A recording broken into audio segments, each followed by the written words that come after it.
ಚಿತ್ರರಂಗ ಈಗ roller coaster ಸವಾರಿಯಾಗಿದೆ. ದೊಡ್ಡ ಸಣ್ಣ ಸಿನಿಮಾಗಳು ಬರ್ತಾ ಇವೆ. ಕೆಲವು ಹಿಟ್, ಕೆಲವು ಫ್ಲಾಪ್, ಕೆಲವು ಎವರೇಜ್ ಅಂತ ಸಾಗ್ತಾ ಇದೆ. ಆದರೆ ಸದ್ಯಕ್ಕೆ ಸ್ಟೋರಿ ಇಲ್ಲ ಅಂದರೆ ಸಿನಿಮಾ ಓಡೋದು ಕಷ್ಟ ಎನ್ನುವಂತಾಗಿದೆ. ಜನ ಹೊಸತನವನ್ನೇ ಬಯಸ್ತಾ ಇದ್ದಾರೆ. ದೊಡ್ಡ ಹೀರೋಗಳ ಸಿನಿಮಾಗಳು ಬಂದರೂ ಕೆಲವೊಮ್ಮೆ ಬಾಕ್ಸ್ ಆಫೀಸ್ನಲ್ಲಿ ಉಳಿಯೋದು ಕಷ್ಟವಾಗ್ತಾ ಇದೆ. ಹೀಗಿರುವಾಗ ಸಮಂತಾ ಅವರ ಸಿನಿಮಾ ಕ್ಲಿಕ್ ಆಗಿದೆ.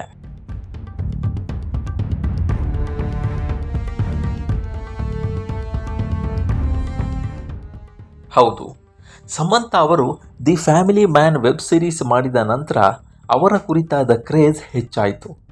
ಆನಂತರ ಅವರು ಅಷ್ಟಾಗಿ ಸಿನಿಮಾ ಮಾಡಲಿಲ್ಲ. ಮಯೋಸಿಟಿಸ್ ಸಮಸ್ಯೆ, ಹೆಲ್ತ್ ಕಾಂಪ್ಲಿಕೇಶನ್ಸ್ ಕಾರಣ ಒಂದಷ್ಟು ಸಮಯ ಬ್ರೇಕ್ ತೆಗೆದುಕೊಂಡಿದ್ದರು. ಆ ಮಧ್ಯೆ ಅವರ ಲೇಡಿ ಓರಿಯೆಂಟೆಡ್, ಯಶೋಧ, ಶಾಕುಂತಲ ಸಿನಿಮಾಗಳನ್ನು ಮಾಡಿದ್ರು. ಆದರೆ ವಿಭಿನ್ನ ಸಿನಿಮಾ ಸ್ಟೋರಿ ಆದರೂ ಕೂಡ ಸಿನಿಮಾ ಹಿಟ್ ಆಗಲಿಲ್ಲ. ಎರಡೂ ಸಿನಿಮಾ ಫ್ಲಾಪ್ ಅನಿಸ್ಕೊಂಡ್ವು.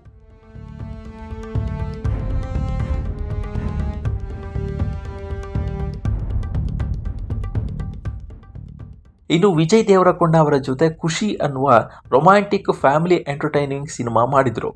ಈ ಮೂವಿ ಕೂಡ ಹಿಟ್ ಆಗಲಿಲ್ಲ. ಅಂತೂ ಸಮಂತಾಗೆ ಬ್ಯಾಕ್ ಟು ಬ್ಯಾಕ್ 3 ಫ್ಲಾಪ್ಗಳು ಎದುರಾಗಿತ್ತು. ಆನಂತರ ಬಂದಿರೋದೇ ಮಾ ಇಂಟಿ ಬಂಗಾರಂ. ಇದು ಕೂಡ ಹೀರೋಯಿನ್ ಓರಿಯೆಂಟೆಡ್ ಸಿನಿಮಾ. ಆದರೆ ಈ ಸಿನಿಮಾ ಮೂಲಕ ಸಮಂತಾ ಅವರು ತಾವು ಯಾವ ಹೀರೋಗೂ ಕಡಿಮೆ ಇಲ್ಲ ಅನ್ನೋದನ್ನು ಪ್ರೂವ್ ಮಾಡಿಬಿಟ್ಟಿದ್ದಾರೆ.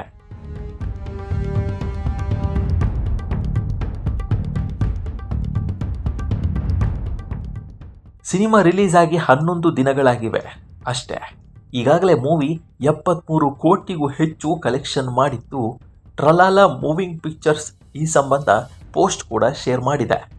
ಸಿನಿಮಾ ಬಾಕ್ಸ್ ಆಫೀಸ್ನಲ್ಲಿ ಭರ್ಜರಿ ಕಲೆಕ್ಷನ್ ಕಾಣುತ್ತಿದ್ದು, ಸಮಂತಾ ಇದ್ರೆ ನಿರ್ಮಾಪಕರ ಜೇಬು ತುಂಬುತ್ತೆ ಅನ್ನೋದು ಸಾಬೀತಾಗಿದೆ.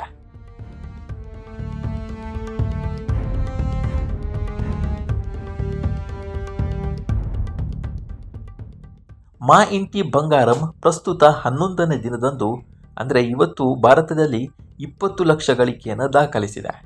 ಸಿನಿಮಾ ಒಟ್ಟು 229 ನಗರಗಳಲ್ಲಿ 400 ಪ್ರದರ್ಶನವನ್ನು ಕಂಡಿದೆ. ಒಟ್ಟಾರೆ 10.7% ಪ್ರೇಕ್ಷಕರನ್ನು ದಾಖಲಿಸಿದೆ. 17 ಶೋಗಳು ದಿನವಿಡೀ ವೇಗವಾಗಿ ಫುಲ್ ಆಗಿವೆ. 11ನೇ ದಿನದ ಕಲೆಕ್ಷನ್ ಭಾರತದಲ್ಲಿ ಒಟ್ಟು ಈಗ 55.74 ಲಕ್ಷಕ್ಕೆ ತಲುಪಿದೆ. ವರ್ಲ್ಡ್ ವೈಡ್ ಕಲೆಕ್ಷನ್ 73 ಕೋಟಿ ದಾಟಿದೆ.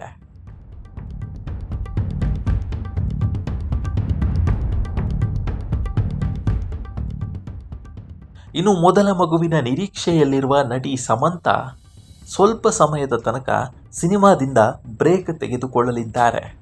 ತಾವು ಚಿಕ್ಕ ಗ್ಯಾಪ್ ತಗೊಂಡು ವಾಪಸ್ ಬರೋದಾಗಿ ಹೇಳಿದ್ದಾರೆ. ಮೆಟರ್ನಿಟಿ ಲೀವ್ಗೆ ಹೋಗುವ ಮೊದಲು ಸಮಂತಾ ಬ್ಲಾಕ್ ಬಸ್ಟರ್ ಹಿಟ್ ಸಿನಿಮಾವನ್ನು ಕೊಟ್ಟಿರೋದು ವಿಶೇಷ. ಇದು ಸಮಂತಾ ಅವರು ಮದುವೆಯಾದ ನಂತರ ರಿಲೀಸ್ ಆದ ಮೊದಲ ಸಿನಿಮಾ ಆಗಿದ್ದು ಒಳ್ಳೆಯ ಕಲೆಕ್ಷನ್ ಮಾಡ್ತಾ ಇದ್ದು ಫ್ಯಾಮಿಲಿ ಆಡಿಯನ್ಸ್ನ ಥಿಯೇಟರ್ಗೆ ಸೆಳೆಯುತ್ತಿದೆ. ಸಮಂತಾ ಅವರ ಈ ಸಾಧನೆ ಬಗ್ಗೆ ನೀವೇನಂತೀರಿ ಅನ್ನೋದನ್ನು ಕಾಮೆಂಟ್ ಮೂಲಕ ತಿಳಿಸಿ. ಮುಂದಿನ ವಿಡಿಯೋದಲ್ಲಿ ಸಿಗೋಣ. ನಮಸ್ಕಾರ.